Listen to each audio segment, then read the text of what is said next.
Yeah, it was.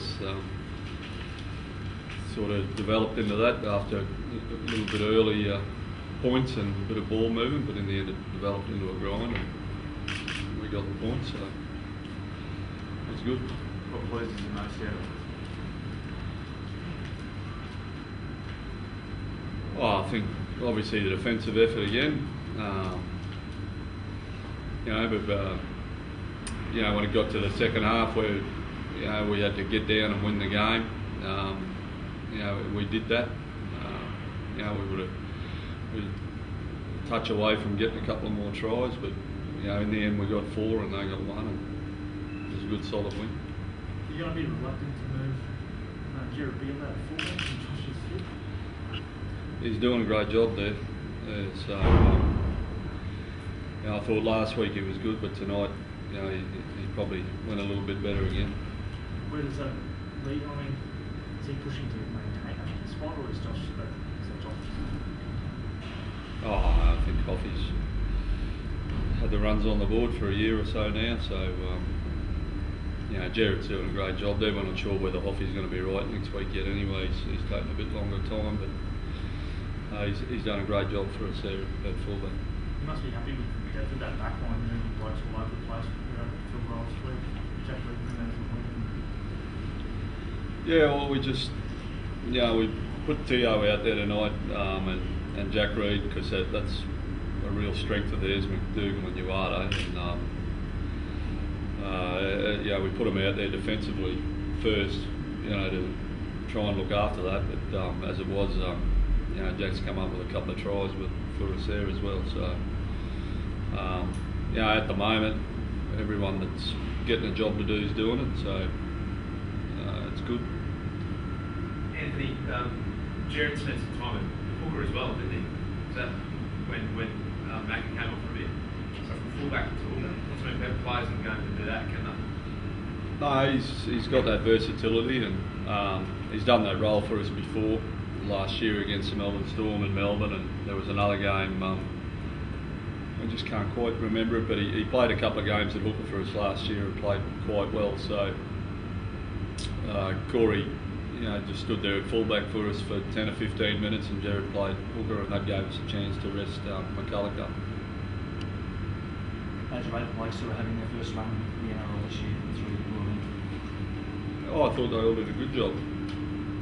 Yeah. How's Mitchell? He got knocked out, so he's not too good. He got his head in the wrong place, but all those bench forwards did a good job for us when they got on. Anthony's that second half record now cause for confidence even when you lead by 2 at half time, but you've got such a good defensive record, even a 2-point lead, it's a good one. I don't want to get in the habit of keep testing it, but it is what it is, and the boys are just working really hard for each other when the push comes to shove. We didn't get a lot of defence to do tonight in our own end. In fairness to Newcastle, we had all the ball and all the field position that second half, and they had a couple of shots at us. But the way we applied pressure when we needed to, that last 10 or 15 minutes with our kick chase and our defence down the other end, give us the opportunity to get that break at the end. Plenty of contributors in the wingers and blokes jumping in the dummy half now, making a lot of metres up the middle. Is that we aim to make some cheap ground on it? Yeah, well, it's going to be a night for that with the rain and the greasy surface, and Newcastle have got a great kicking game, so we're always going to have to roll our sleeves up and get out of our own end, and the outside backs did a good job with that. Also, I suppose, prevent some Uada dummy half running. I mean, is that another sort of aspect? Because he does a lot of damage out of dummy half. Yeah, he does, and their back five's very strong with Sal and Nguama and those type of guys across the park. But like Lockie just said, we just thought if we stuck the ball in the air and made them come off a stand and start in their corners, it just help us negate the field position they get off the back of their kick returns. Are you happy that was another step forward into the attack? Yeah, I thought it might have been a little bit messy at times, but we got 4 tries and a couple of kicks would have helped. Asking you whether you got sympathy for the opposition coach. I think I asked last time whether you did, but you must have some empathy for Rick at the moment. Sorry. Some empathy for Rick with what's happening. His future's a bit uncertain. Oh yeah, with the Newcastle thing. Yeah, I mean,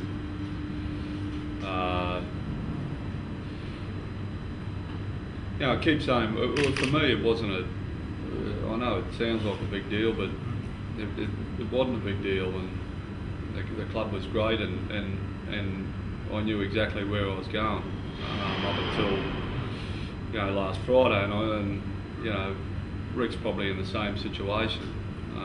He's doing a great job with Newcastle, but in the end, if they sign Wayne, he's got to do another job.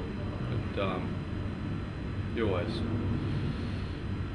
always want to coach your own team, but if push comes to shove and they sign Wayne, well, then, it is what it is. Then And is it hard? You guys have obviously served enormous apprenticeships, though. When you finally get that coaching here, how difficult would that be with that? Oh no, yeah, I'm not saying it wouldn't have been easy. Like I wasn't sitting there punching the air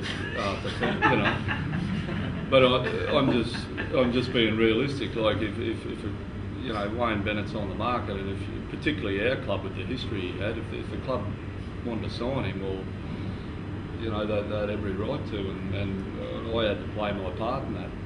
So I'm not saying I'm not I'm not happy about it. I'm really happy about it from my personal point of view. Now that the decision's been made, and for Stoney, he's going to have to deal with that this week or next week or whenever Wayne makes his call. He might go to South, and Stoney's got a job as well.